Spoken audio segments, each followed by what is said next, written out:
September 12th, 1944. By 0800 hours, the Pacific sun was already brutal when Major Robert Cowboy Stout climbed into the cockpit of his F6F Hellcat aboard the USS Hornet. The carrier deck was organized chaos. Deck crews and colored jerseys darting between planes, the smell of avgas mixing with salt spray, engines roaring as pilots warmed up for the day's sorties. Stout had flown 63 combat missions by then, but something about this morning felt different. Intelligence briefings the night before had been vague, almost dismissive. The target was Peleliu, a speck of coral and jungle in the Palau Islands few Americans outside the planners had heard of. In 3 days, 15,000 Marines would storm those beaches in what commanders promised would be a quick 3-day operation. Spoiler, it would take 2 months and cost nearly 10,000 casualties. Stout didn't know that yet. On paper, his mission was simple. Fly reconnaissance over the northern airfields, take photos, and report back. The brass needed confirmation that Japanese air power in the area was negligible. He'd flown dozens of these milk runs, boring, routine, the kind of mission where the greatest hazard was nodding off at the stick on the long flight home. Except intelligence had been catastrophically wrong this time.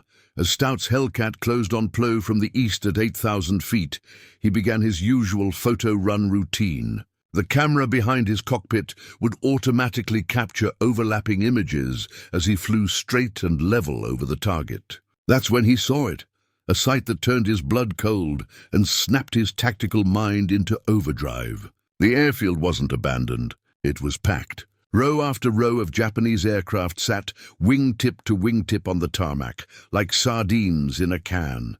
Mitsubishi A6M0 fighters, Nakajima B5N torpedo bombers, Ichi D3A dive bombers, all fueled, all armed, all ready to shred the invasion fleet steaming toward Peleliu at that very moment. Stout counted fast, his combat experience letting him estimate density on the fly. 40 planes, minimum, perhaps more, tucked under camouflage nets near the jungle edge.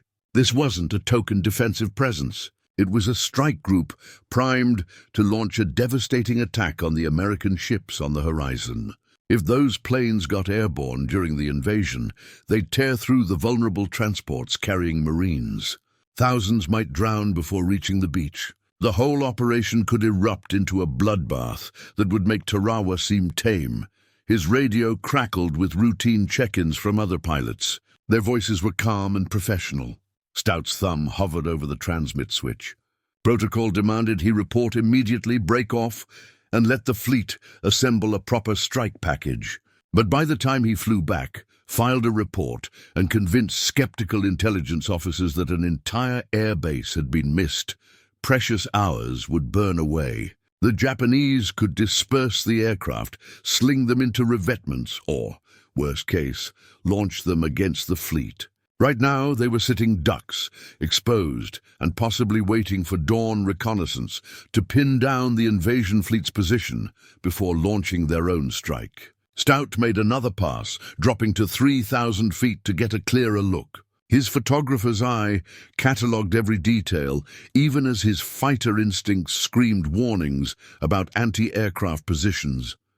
The airfield stretched along Peleliu's northern coast, a single runway carved out of coral and jungle with dispersal areas fanning both sides. What grabbed Stout's attention wasn't only the number of aircraft, but how they were arranged. Someone on the ground had made a fatal mistake, likely the result of hasty preparations for their own strike mission. The planes were parked in tight, neat rows, barely 15 feet.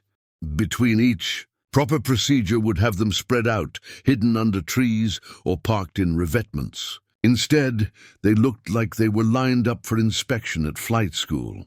Through his canopy, Stout saw ground crews moving among the aircraft, tiny figures in khaki rolling fuel drums, carrying belts of ammunition, running pre-flight checks. They had no idea an American fighter was circling overhead. Why would they? Early warning radar in this sector was rudimentary at best, and single aircraft reconnaissance flights were common enough not to trigger a full alarm. The complacency was palpable, even from 3,000 feet. These crews thought they owned the morning sky. They thought they had time. Stout's tactical analysis accelerated. He'd been trained in ground attack at Pensacola and spent weeks practicing strafing runs on sled targets and painted truck hulks. Doctrine was clear: come in low and fast, hit the target with a single devastating pass, then get out before ground fire could track you. But Doctrine assumed attacking 1 or 2 targets, not an entire airbase.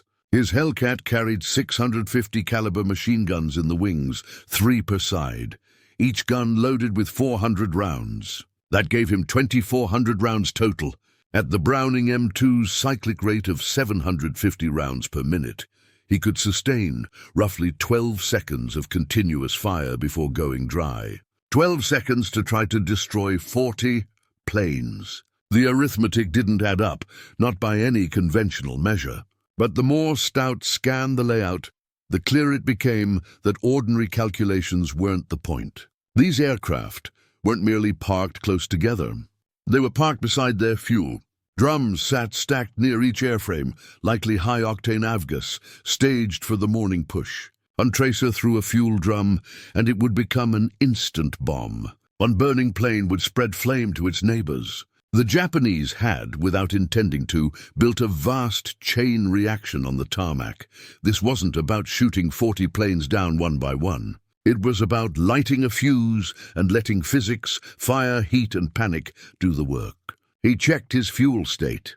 Enough for the strike and the return with a conservative reserve. His ammunition indicators read full across all 6 guns. The Hellcat felt solid beneath him, responsive and familiar. An old warhorse that had carried him through 63 missions. Trust in the machine didn't erase risk. Somewhere in the surrounding jungle, Japanese AA positions waited. Type 96 25mm autocannons, the standard light anti-air weapon in their inventory, primed and ready. The instant Stout opened up, every gun on the island would flare. He would be alone, no wingman to peel off fire, no fighter escort, no search and rescue if he went down. The decision sharpened into focus. Every second spent circling was another second those planes remained capable of slaughtering American sailors and Marines. He could radio the carrier, wait for orders, and watch the proper package: fighters, dive bombers, coordinated strikes, marshal, and launch. That process would eat at least 90 minutes, probably closer to 2 hours, with briefings and deck cycles. By then, Japanese spotters would have vector reported the invasion force, and those 40 aircraft would be airborne, dispersed, and hunting. The window would be gone. Doctrine existed for reasons. Coordination saved lives. Overwhelming force reduced risk. Careful planning prevented disaster. Stout had sat through all the lectures at Pensacola about never engaging without support and the perils of lone attacks. But Doctrine wasn't a perfect map of reality. Occasionally war handed a moment that lay outside the rule book, a convergence of circumstance that might never reoccur. This was one of those moments. 40 enemy aircraft clustered like rounds in a magazine, exquisitely vulnerable, capable of derailing the entire Peleliu operation if left intact. And there was one American pilot between them and the fleet, a loaded Hellcat in his hands, and the skill to use it. He ran through the failure modes as fast as he could. Anti-aircraft bursts could shred his airframe on the first pass. A lucky hit might sever hydraulics and render his controls useless. Guns could jam. Even the typically reliable Brownings faltered in the humid Pacific. He could misjudge altitude and hit the reef at 300 miles per hour. Any of those outcomes meant dying alone on a nameless island. A telegram with the antiseptic phrase, "missing in action, presumed dead," delivered to a stunned family. Countering that were the consequences of inaction. If those planes launched, the slow transport steaming toward Peleliu would become blazing coffins under torpedoes and armor-piercing bombs. Stout had seen the footage, heard the voices, pilots arriving too late, listening to ships burn and sink while men cried for help over a static-filled radio. He could not let that happen if he could reasonably prevent it. There was also the tactical truth. In 63 missions, he had never seen the enemy laid out like this. Most Pacific air combat was frantic dogfights, long hunts through cloud banks, or piecemeal attacks against well-defended targets. This was different, the sort of perfect, terrible opportunity pilots dreamed about in ready rooms, but rarely faced over salt water. The Japanese had made an operational error. War demands exploiting mistakes before they are fixed. His hand found the throttle and pushed. The Hellcat's Pratt & Whitney answered with a deep, throaty roar. 18 cylinders, producing roughly 2,000 horsepower. He nosed the fighter down and began his descent. No more orbits, no more radio chatter. The choice was made. In 30 seconds, he would either become legend or another statistic. Either way, those Japanese planes were not going to lift off to attack the invasion fleet. He would make certain of that, or die trying. The Hellcat dove like a hawk, Stout's altimeter unwinding through 2,000 feet, then 1,500. He leveled out barely 50 feet above the treetops, so low the palm fronds whipped in his prop wash. At this altitude, he was below most radar coverage and inside the zone where anti-aircraft crews struggled to track a fast-moving target. The airfield rushed toward him.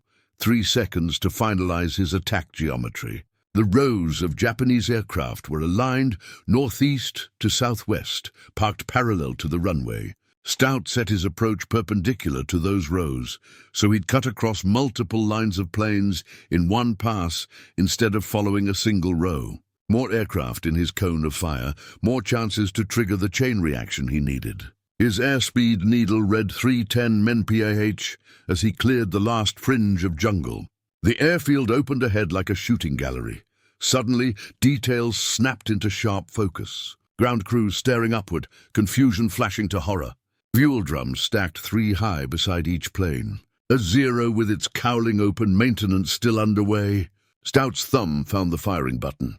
The 650 caliber Brownings were harmonized to converge 300 yards ahead, forming a killing cone that would slice through anything it touched. Each gun fired armor-piercing incendiaries mixed with standard ball ammo, rounds built to pierce aluminum skin and ignite whatever lay behind it. He pressed the trigger. The Hellcat shuddered violently as all 6 guns roared to life. The sound was like ripping metal amplified 1,000-fold. Red traces streamed from his wings, every 5th round glowing to guide his aim. Stout targeted the first line of aircraft, the gap between 2 Zeros where fuel drums sat in clusters. The rounds walked across the coral runway, spitting white dust, then tore into the first Zero's fuselage. The metal peeled back like tinfoil. He held the trigger for 2 seconds, about 25 rounds per gun, 150 total, then nudged his aim slightly left.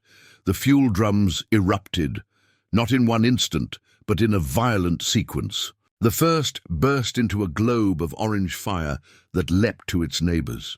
Aviation gas doesn't just burn, it detonates when atomized, sending shock waves through vapor.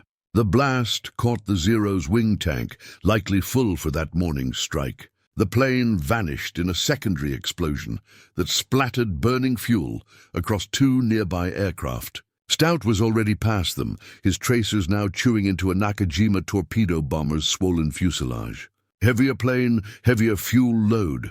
The resulting blast hit hard enough that the shockwave buffeted his Hellcat as he raced by at over 300 mph, 4 seconds into the run now, halfway across the field. Behind him, fires bloomed uncontrollably.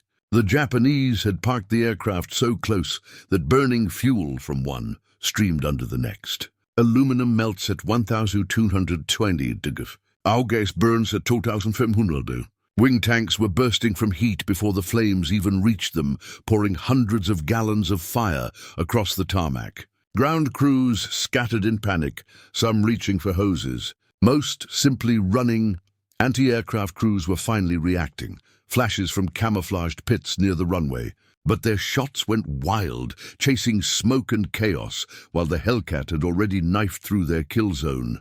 Stout kept the trigger down, sweeping his guns across the 3rd and 4th rows. A line of dive bombers soaked up the incoming fire. Their thin skins, no match for half-inch, steel-jacketed rounds. One still had bombs slung beneath its wings. Stout glimpsed them a heartbeat before his tracers struck. The detonation was colossal. A single blinding flash followed by a rolling mushroom cloud of black smoke. Shrapnel shredded two nearby Zeros instantly, transforming them into twisted wreckage. The blast wave rattled Stout's aircraft, fragments pinging off his canopy like hail. The airfield was disintegrating into a vision of hell. What began as precise bursts into fuel drums had escalated into total conflagration. Fire rolled from plane to plane, fed by rivers of burning gasoline that streamed down the runway's slight grade. Secondary explosions followed in rapid sequence as ammunition and ordnance cooked off. Machine gun belts, 20mm shells, even small bombs stacked for loading. Each blast fed the next, amplifying the inferno.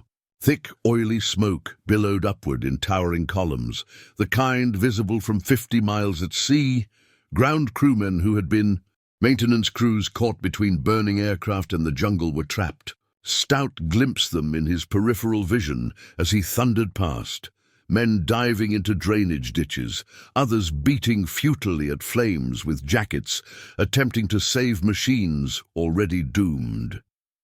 A fuel truck that had been servicing the bombers took a burst of his fire and exploded, flipping onto its side and dumping another 1,000 gallons of high-octane fuel into the inferno. The heat was so intense that Stout could feel it in his cockpit, even at 300 miles per hour, a wave of thermal energy, making the air shimmer and distorting his view of the targets. Ahead, his ammunition counters were winding down fast. He'd burned through roughly half his load on that first devastating pass, about 200 rounds across all 6 guns. But the destruction was multiplying far beyond what his guns alone could achieve. The Japanese had fashioned a perfect storm of vulnerability: concentrated fuel supplies, tightly packed aircraft, inadequate fire suppression equipment, and ground crews likely unprepared for a disaster of this scale. Everything that could go wrong was going wrong for them, and Stout had been the catalyst. He pulled up sharply at the airfield's end and climbed to 500 feet to assess the damage and plan his next move. Anti-aircraft fire intensified, black puffs from 25mm shells blooming around his plane as gunners finally got ranges. Tracers from light machine guns stitched up from several positions, forming a web of fire he had to thread. The Japanese were panicking, shooting wildly at smoke and movement, rather than at the Hellcat that had already flown past their primary arcs. Stout banked hard right, using altitude to keep outside the heaviest envelope while he took stock of what he'd done. The northern sector of the field was a complete inferno. At least 15 aircraft were burning or already gutted, reduced to black skeletons. But the southern dispersal still offered intact targets, another 20 to 25 planes his first pass hadn't reached. Some crews were desperately taxiing aircraft away from the fires, which only converted stationary targets into harder-to-hit moving ones, though they remained just as exposed. Stout grinned behind his oxygen mask. They were making his job easier. He pushed the stick forward and lined up for a second run. This pass would be different. Surprise was gone, and the enemy was fully alerted. Every AA gun on Plu tracking him, crews frantically cranking elevation wheels and leading his path. Thick black smoke now rose thousands of feet, obscuring targets and creating turbulence that made precision flying nearly impossible. Still, the remaining aircraft on the southern dispersal posed as much threat as those already ablaze. He couldn't leave them intact.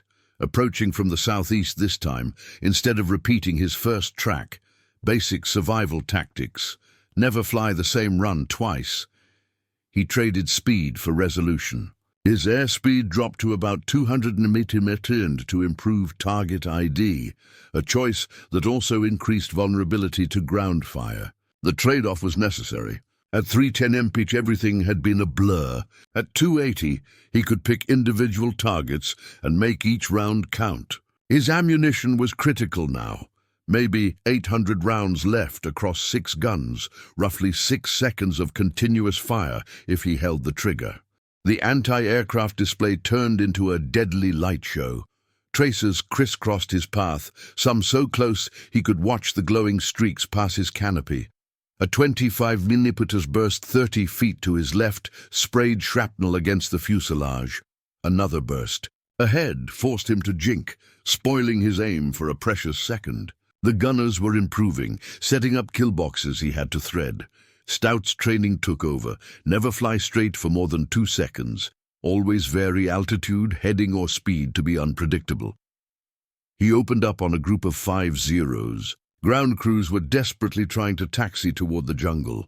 His tracers tore through the lead aircraft from propeller to tail. Its fuel tank ignited, and the pilots scrambled out of a burning cockpit. The plane rolled to a halt as the engine seized. He caught the second Zero trying to swing away and hammered its engine until coolant sprayed white and it shuttered to a stop. 3 more bursts finished off 2 more fighters. The 5th limped to the tree line before a lucky shot from his final rounds punched something critical and it nosed into the jungle, put out of action even if not obliterated. His guns clicked empty. On the port wing, the 3 left-side Brownings had gone dry. He still had his starboard guns. He had maybe 300 rounds left, but the uneven firepower made aiming harder. The Hellcat wanted to yaw left under the unbalanced recoil, forcing Stout to compensate with firm rudder pressure as he searched for fresh targets. A pair of dive bombers sat near a camouflaged revetment, likely being armed for a sortie. He swept his remaining tracers across both, rounds tearing through cockpits and fuel cells. One erupted instantly, the other bled fuel until the flames from its neighbor reached it, detonating both in a double explosion that rocked the revetment.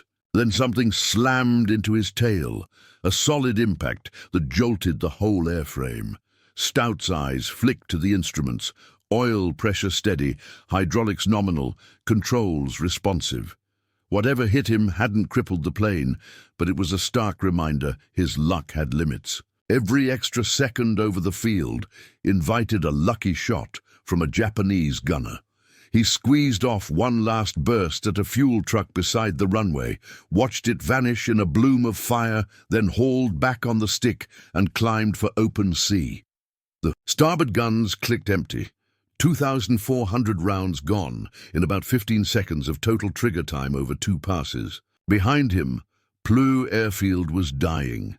He risked a glance over his shoulder as he climbed, and the sight was almost surreal in its completeness. The entire northern sector was engulfed, black smoke merging into a single pillar rising 10,000 feet into the tropical sky. The southern dispersal wasn't much better.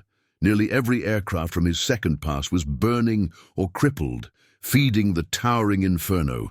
Even 5 miles away, the heat shimmer distorted the air like a mirage. Ground crews had given up on fighting the fires and were just trying to stay alive, dodging bursts of ammunition cooking off in random detonations. The tactical picture was staggering.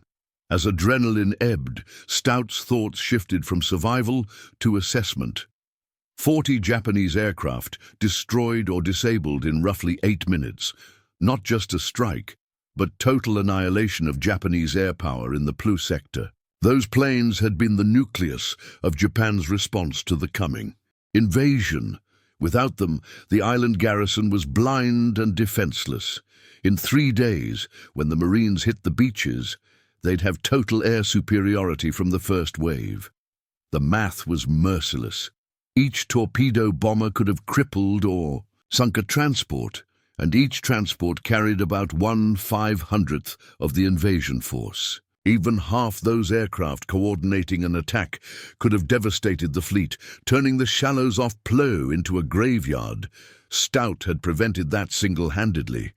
The Marines who stormed those beaches would never know his name, never. Realized their unopposed landing had been bought by one pilot's lone assault on a fortified airfield, but they'd live because of it. That was war's calculus. Invisible chains of cause and effect where one man's decision rippled outward to save or doom thousands. And strategically, the implications were vast. Japanese commanders across the Palaus had counted on those aircraft for both defense and offense. Without them, the entire balance shifted. American carriers could move closer, providing tighter air cover. Recon flights could operate freely. Supply ships could approach beaches without fear of attack. One strafing run had altered the operational equation for the entire PLO campaign. Yet Stout, with the clear realism of a veteran, knew PLO would still be hell. 11,000 Japanese troops dug into coral ridges and caves. Fortifications no bomb could erase. The ground battle would be brutal, ridge by ridge, cave by cave, among the bloodiest of the Pacific War. His attack had erased one danger, but it hadn't changed that truth. Still, every Marine who lived because no Japanese planes strafed the landing was a victory worth having. His fuel gauge was lower than he liked. Combat maneuvering had burned more than expected. He turned the Hellcat toward the Hornet's coordinates and settled into a steady climb. The hole in the tail caused slight drag, a bit of tail heaviness easily countered with trim.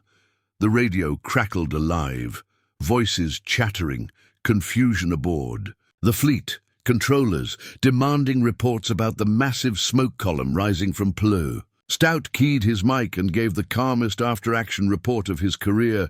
Hornet Control, this is Stout. Mission complete. PLO airfield neutralized. Neutralized. Returning to base. The radio went silent for several long seconds before. The controller's voice came back, clipped and professional, but edged with disbelief. Say again your last, Stout. Did you say neutralized? Stout allowed himself a faint grin. Affirmative. The airfield is no longer operational. Recommend you launch a photo bird for confirmation. Out. 40 minutes later, his Hellcat slammed down on the Hornet's deck, the arresting hook snagging the number 3 wire and jerking him forward against the harness. Deck crew sprinted toward the aircraft, their expressions shifting from routine focus to shock as they took in the damage.